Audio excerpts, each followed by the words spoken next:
Get ready for your dictation. The dictation starts in 5, 4, 3, 2, 1.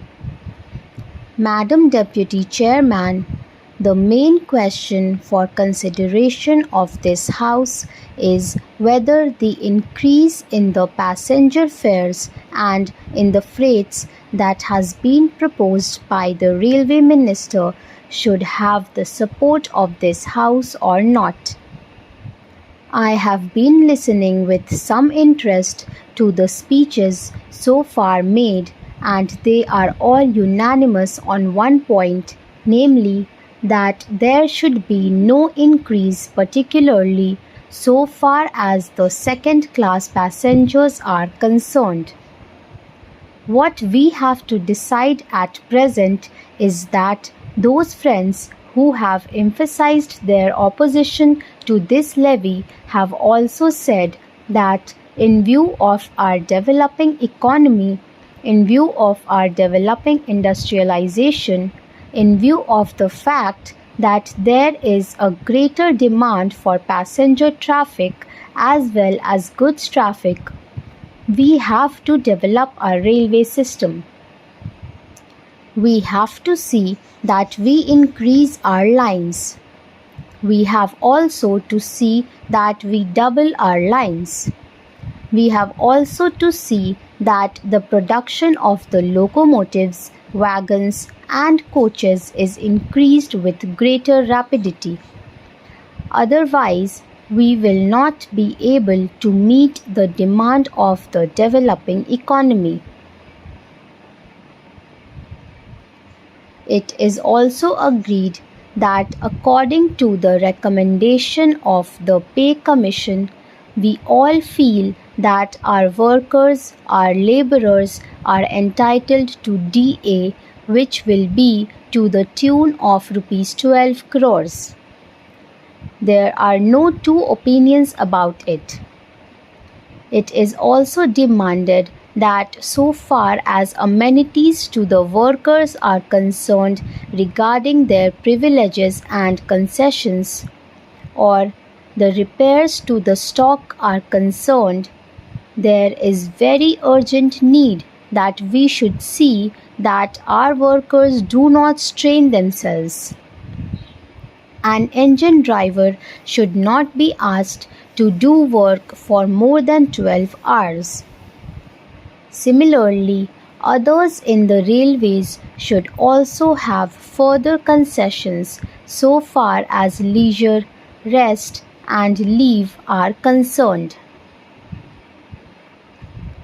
It is also agreed, and it has been emphatically stressed on all hands, that the second-class passengers are not getting amenities which they should get. The greater portion of the income comes from the second-class passengers, and the position is that they are not getting their dues by way of rest and comfort which are necessary for them. I appreciate that effort is being made, that so far as sleeping accommodation and provision of fans to the second-class passengers are concerned, something is being done. But this does not touch even the fringe of the problem, and when we see the second-class passengers huddled together like cattle, not even having sufficient air to breathe in, we feel that there is something seriously wrong with our railway administration. We have also to see that the shortage that we had about the supply of wagons to the coal mines and to our steel industry is not there. Madam, it is a strange chain of events that the minister who was in charge of steel and who gave statements in a way implying that the railways are not doing their part well, is now saddled with that responsibility, and I am sure he must feel double responsibility because he knows how the industry has suffered or was likely to suffer. As the Minister of Steel, he charged the Railway Ministry of not doing things which should have been done. So, now these are the problems that we have to meet, and the question arises how to meet them. I quite understand that there could be some economy affected in administration. I could also understand that by tightening the administration and seeing that there is not much of ticketless travel, we could improve the position. I could also understand that by taking effective measures regarding the new responsibility which Parliament has placed on the shoulders of the Railway Department, namely the liability of a common carrier for goods for which they have provided rupees 2 crores, and by having all these things in mind, there could be some reduction in expenditure. But I do not think that reduction would be of a value sufficient to meet the increasing demands of the railways. That is the problem.